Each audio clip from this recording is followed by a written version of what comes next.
and welcome to a new Pokemon Wednesday. I don't know when to upload this, but welcome back. I'm back with this series. This is the last part of it, and I really hope you enjoyed it so far. Here are the other two parts. Pokemon we'll most likely get for Pokemon the Atlas of Armor, and Pokemon we don't want for Pokemon the Atlas of Armor. And we'll end this series with something positive. Pokemon we want for Pokemon the Atlas of Armor. I don't want to talk that long, just say this list is absolutely objective and this video is meant for general audience. I have to say this, I'm sorry. Okay, let's get right started. This list isn't really, it has any order, so I'm just gonna start randomly. Alright, first Pokemon is Tropius. And Tropius is a Pokemon from the 3rd generation, and I think Tropius would match perfectly in that everything about the Atlas of Armor, like it has fruits with them. It seems at least seems like it was living in the jungle and it can deal with people, and it's actually pretty cool. But not that many people know about it, so I think it deserves a chance. And Pokemon the Atlas of Armor. Next up, and also from the 3rd generation, we get Slacking. And Slacking is just a super interesting Pokemon. It only has a normal type, but it actually has super high stats, and because the stats were too high, it has an ability where it can only attack in one round and have to pause for another one. And this Pokemon is super interesting. I haven't really seen that in competitive play or so, but I think it could have potential to be in a competitive, and yeah, maybe more people would know about it if it actually was in Pokemon the Atlas of Armor. And yeah, I would really like to see that thing come into the Galar region. Next up, and this has already been in my Pokemon build most likely get for Pokemon the Atlas of Armor is Luxray. And I only just couldn't repeat myself. Luxray is a super cool Pokemon. It's super strong.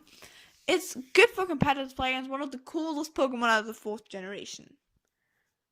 So, yeah, I already argued that in Pokemon will most likely get for Pokemon the Atlas of Armor, so I really don't want to do it again, but basically Luxray is also a super cool Pokemon, and it's super offensive and it's super strong, so I would want that back. Next up in this list is the pseudo-legendary Pokemon. Okay, what I gotta say about this? We already know Garchomp will return, so I won't say anything about this. But I also miss Pokemon like Salamence, like Altaria. I really miss those, so I would really want to see them coming back to Galar and just mix competitive up a little. Because we get Dragapult, and we need someone to like be equal to that thing. And I'm really looking forward to playing a competitive game with Garchomp. And besides Garchomp, Salamence, and all the others. So, yeah. I think they definitely deserve a place on this list. Next in the list would be Akram, another Pokemon from the 3rd generation. Wow, a lot of 3rd generation Pokemon. I really didn't mean that. So, yeah. This is a Pokemon from 3rd generation, and it also had a Mega Evolution.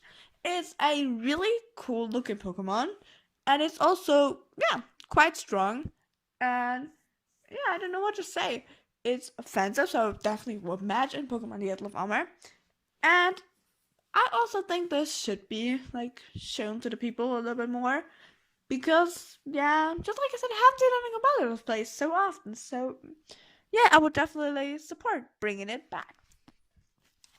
Next up is a Pokemon from the 7th generation, so it's not that long ago, but I really liked it in the Alola region, and it was kind of unique to me with the Ghost and Ground type got Pollos sand. Yeah, it's super cool. It would definitely match in that climate, being there, and Pokemon the Atlas of Armor. So, those are basically my main reasons. Why not? It's cool, it's some sort of unique, and it's strong and offensive, so would definitely match. So, I would want that thing back. So Game Freak, if you're watching this, probably they don't, but bring that thing back. Next in the list is, wow, another Pokemon from 3rd generation. What the hell is wrong with this list? Exploud. Okay, what to say? It's another normal type, just like Slacking.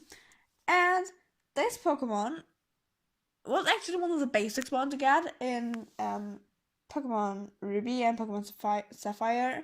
It's some sort of defensive, but it can also be played offensive with moves like Boom Burst.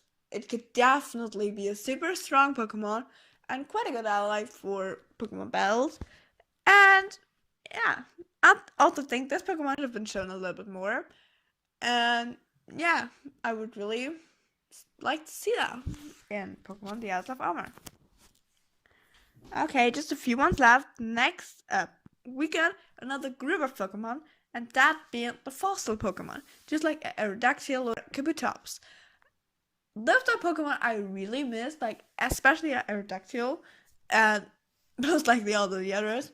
Those were also unique Pokemon, definitely unique, and they were also super strong. And you had to choose which you want to pick, and that makes them super special to me. Like the fossil Pokemon from Galar are looking interesting. Diplomatic voice activated. But I don't think they're as cool as the other ones are, so I would want to see them return. And I mean, there is no reason not to do it. 2 more. And I will say, here is a Pokemon from the 1st generation on this list. And yeah, I really think it deserved a place in Pokemon The Isles of Armor. And it also had a mega evolution. And it's bug type. Probably already guessed it, but it's Beedrill. That thing is quite awesome. I mean, it has some sort of cool design, and especially the mega evolution. I really like that. And I, just like I said in the first video, I really don't like bug types too much, but I actually like this one just for the design, and it's strong. So I know a lot of people like it, especially for the mega evolution, and I wouldn't say it would have a Giga Dynamax, but I would say it definitely deserved a place in here. I mean, it's strong, it's offensive, it worked better with the climate, and just like all the others, it would be perfect in there.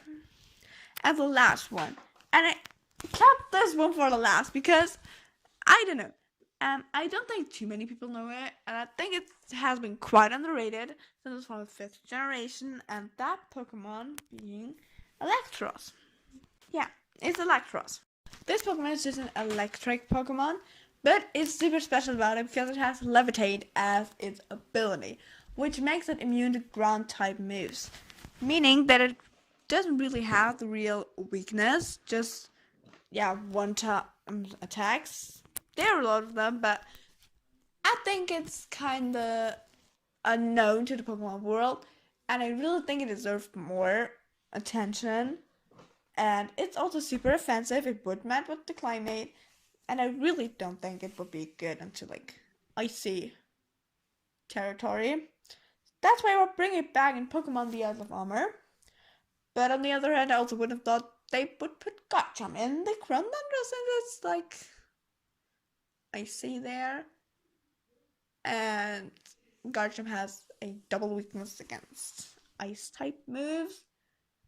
So this is quite questionable, but just like I said, I would want Electros to return to the Pokemon series and just make up for those not too good enough Pokemon. And that's it for today, guys. I really hope you enjoyed this series. I really hope you had fun watching me listing those Pokemon. And soon there will be Pokemon The Isles of Armor, and once it has been released, there'll probably be another video about this. So for now, I would say have a nice day, guys, and bye.